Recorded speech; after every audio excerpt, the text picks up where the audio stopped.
This is Kayla Cooper. She's a young woman from San Diego. This is Dan LaGuardia. He's a guy from San Diego. And one day, these two had the most shocking and unlikely interaction ever. So Kayla is a nursing student and she also works two jobs and she's saving up money to buy a car because she doesn't have reliable transportation.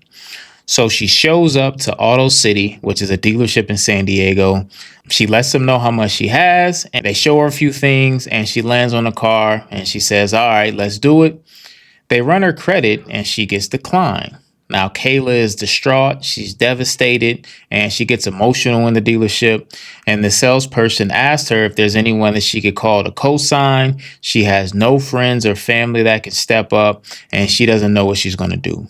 So at this point, she decides to leave the dealership. The office next to the one that she was in was Dan. And he was there because he was trading in his Scion XB for a brand new BMW. And in the middle of his negotiation, he stopped the salesman and says, hey, can you call that girl back into the dealership? He was sitting right next to her the whole time and he heard the whole thing.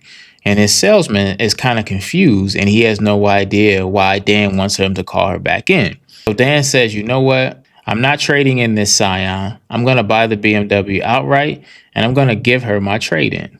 And that's exactly what happened.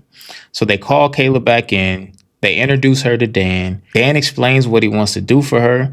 And Kayla is overcome with joy, emotion, and gratitude. And she drives off in her new Scion XB. And Dan drives off in his brand new BMW.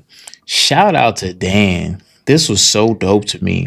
He didn't have to do this at all. So to be so selfless, knowing what she was going through and stepping up like that, man, I love everything about that. Shout out to Kayla. I wish her the most success as well. But this was just an amazingly dope story to me.